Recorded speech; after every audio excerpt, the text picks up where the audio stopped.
Selamat malam teman-teman. Pada kesempatan ini saya atas nama Boni Fasistua dengan NIM 20030303027 kelas A semester 3 Prodi Sosiologi Fakultas Ilmu Sosial dan Ilmu Politik Universitas Nusa Cendana. Pada kesempatan ini saya akan mempresentasi review buku ke-8 dari mata kuliah Teori Sosiologi Modern. Langsung saja ke pembahasan. Judul buku ini adalah James Coleman. Buku ini ditulis oleh James Coleman. Jadi pada tahun 1986 James Coleman memulai mengasimilasi dalam karyanya pengakuan banyak seni tidak pernah bisa sepenuhnya direduksi menjadi konsep tindakan ekspresi diri yang sederhana. Jadi ini awal mula perspektif dari James Coleman ini. Jadi dari karya pertamanya yang dipamerkan pada tahun 1970 hingga pencapaiannya saat ini, Coleman telah mengembangkan kumpulan karya yang signifikan dan beragam yang memberikan parameter baru untuk proses pembuatan gambar tradisional. Jadi fokus James Coleman di sini adalah pada pembuatan gambar tradisional. Seperti yang lain seniman generasinya, ia telah memilih untuk mengadopsi berbagai media, termasuk film, fotografi, video, rekaman suara, dan pertunjukan langsung. Jadi, sementara setiap karya milik ciri khasnya sendiri, seseorang mungkin untuk demi diskusi amati hingga saat ini 3 fase terpisah dalam karyanya. Ada 3 fase yang terpisah dalam karyanya. Sebagai semacam ini dapat dibagi menjadi periode yang mencakup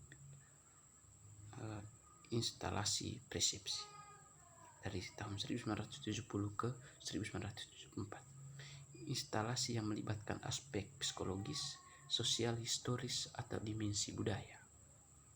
Jadi poin pentingnya di sini dia menggunakan instalasi mencakupi hal psikologis yang berkaitan dengan pikiran, sosial yang menjadi interaksi kehidupan sehari-hari, historis yang menjadi sejarah dari gambar tradisional itu sendiri, dan juga dimensi budaya. Ada unsur-unsur budaya yang dia kembangkan pada karya seni yang dia yang dia ciptakan gitu loh. Jadi dan karya-karya yang terjadi di teater konsep, karya-karya awal tahun 1970-an berbeda dari tetapi meletakkan dasar bagi karya Coleman selanjutnya. Pemeriksaan sejumlah potongan individu dan pribadi ini mengungkapkan sifat niatnya di awal karirnya. Jadi dalam retrosepsi dapat dikatakan bahwa Veil Space ketika ditetapkan di Galeri Studio Marconi pada tahun 1970 mengatur panggung untuk semua karya Coleman berikutnya. Jadi mereka bekerja meskipun tidak berarti memprediksi kompleksitas masa depan karyanya. Itu memperkenalkan elemen baru untuk dipertimbangkan sehubungan dengan pengalaman menonton. Berikut tempat penonton dalam karya James Coleman. Jadi ada konsep tempat penonton dari karya James Coleman ini. Jadi, drama biasanya dilakukan seolah-olah panggung memiliki 4 dinding bukan 3. Jadi keempatnya adalah tempat penonton duduk. Jadi, kesan yang diberikan dan dipertahankan adalah bahwa ada yang terjadi di atas panggung adalah insiden asli dari kehidupan nyata. Ada pesan tersirat yang disampaikan bahwa kejadian di atas panggung itu sebagai representasi dari realitas kehidupan nyata. Jadi yang tentu saja tidak memiliki penonton. Bertindak dengan dinding keempat, dengan kata lain berarti tindakan seolah-olah tidak ada penonton.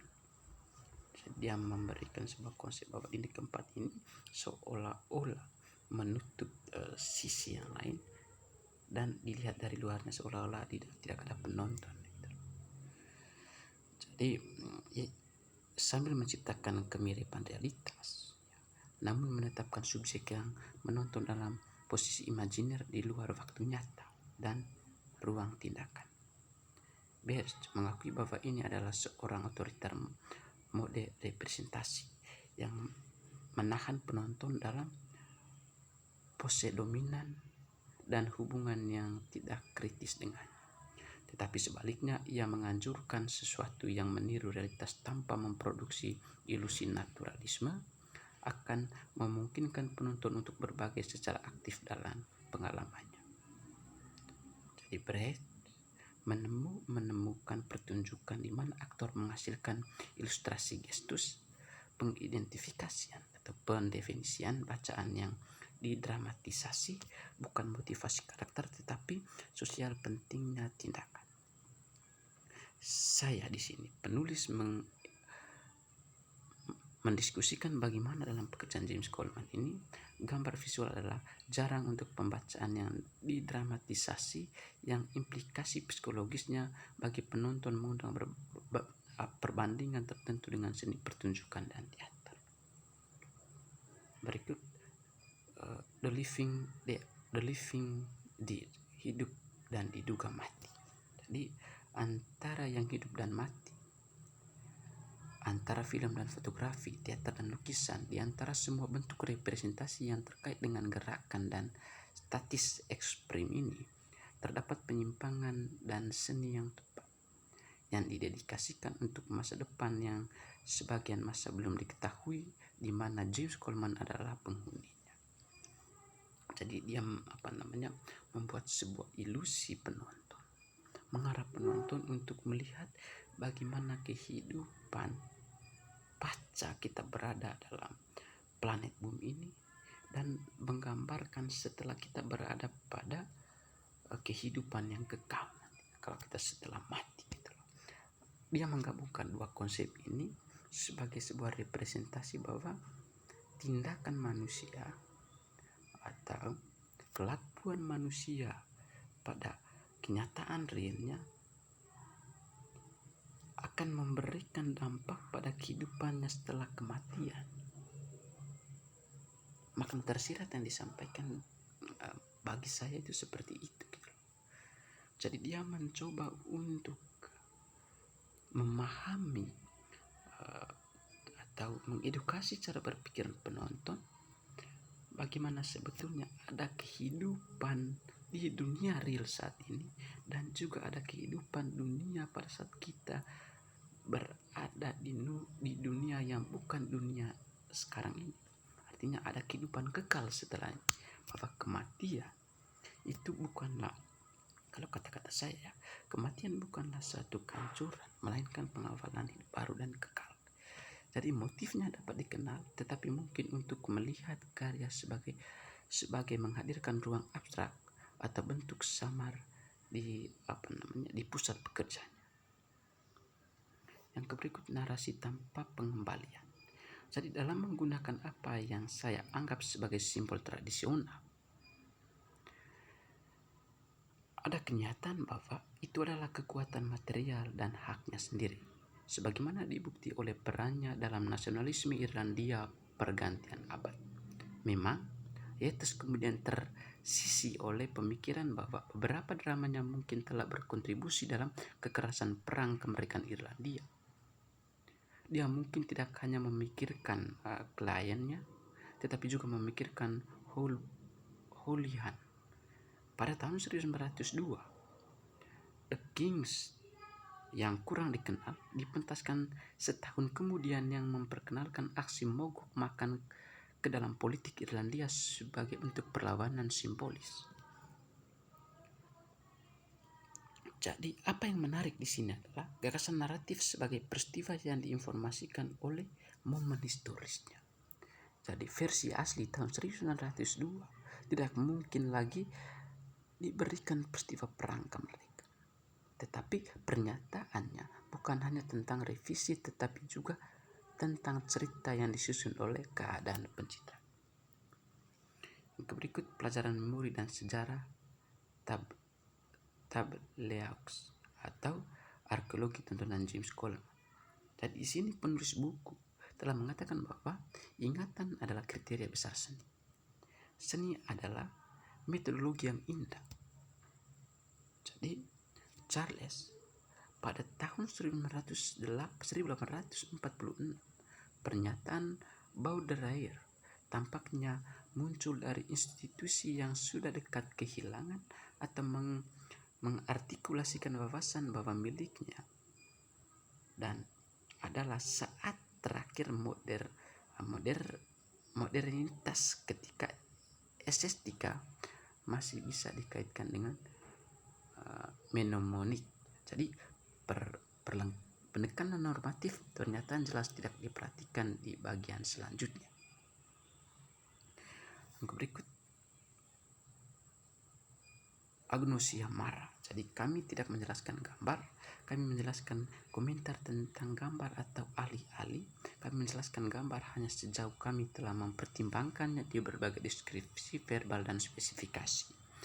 Sifat dan konseptualisasi bahasa atau serial berarti bahwa deskripsi dari gambar kurang merupakan representasi dari gambar atau bahkan representasi melihat gambar daripada representasi berpikir tentang melihat gambar.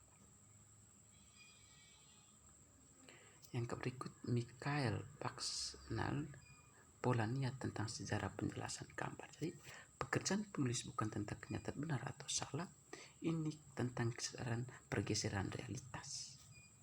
Jadi sejak awal Coleman telah memperlihatkan pengungkapan aparatus persepsi dan bagaimana realitas disaring melalui pikiran.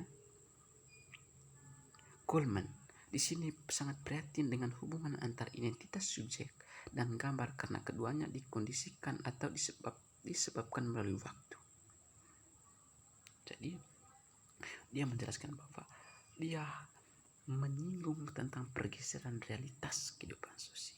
Jadi kenyataan sebenarnya atau realitas representasi dari gambar yang dia buat itu untuk menyinggung bahwa atau untuk menyadarkan kita bahwa ada pergeseran realitas kehidupan sosial di lingkungan kita. Ambil misal, kita jangan jauh-jauh kita berbicara tentang konsep rumah gendang Manggarai. Yang dulunya rumah gendang Manggarai ini dalam pembuatannya itu mengedepankan adat atau ritual adat Roko Molas Pocok, dalam artian bahwa ada ritual adat yaitu Roko Molas Pocok, tetapi seiring berjalannya waktu dia mengalami pergeseran nilai.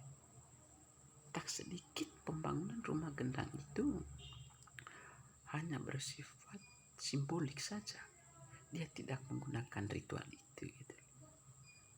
Hal ini menjelaskan bahwa ada pergeseran realitas. Kalau Coleman mengatakan atau memberikan sebuah wejangan atau memberikan edukasi dengan gambarnya, artinya masyarakat pun diberikan sebuah wejangan untuk merubah pola pikir bahwa atau melihat suatu realitas bahwa ada pergeseran dan realitas itu sendiri. Yang berikut, vokal langsung. Ya, jadi Lapsus karya James Coleman adalah karya arkeologis baik dalam artikulasi formal dan perhatian tematiknya. Dalam hal ini, yang menyerupai background merupakan studi tentang pengaruh khusus untuk algori atau melakonisasi. Seperti karya berikutnya, Lepsus juga berdialog implisit dengan algori sebelumnya. Kali ini, proyeksi Coleman tahun 1992 menyandingkan dominan kegelapan dengan dominan cahaya. Ini menempatkan karakter manusianya di dalam ruang pertama, tetapi membuka kemungkinan bagi mereka untuk memasuki ruang kedua dan bahkan mendramatisasi salah satu perampokan tersebut. Jadi penghuni gua Coleman menghabiskan waktu mereka berusaha keras untuk melihat rangsangan yang berasal dari alat reproduksi seperti yang dilakukan Plato. Seperti perumpamaan gua, paparan Lapsus juga merupakan algori tentang persepsi manusia. Jadi akhirnya teks Coleman seperti pada Platosisnya menunjukkan jalan menuju semacam penebusan persepsi. Di sini bagaimanapun kesamaan berakhir. Perumpamaan gua tentang kebenaran untuk representasi dan menggambarkan sebagai telan gerakan dari terakhir ke mantan. Jadi ini adalah sebuah penjelasan dari karya atau drama yang dihasilkan oleh James Coleman itu sendiri. Baik, demikian hasil presentasi dari saya. Atas perhatian saya ucapkan berterima kasih. Lebih dan kurangnya saya mohon maaf. Terima kasih.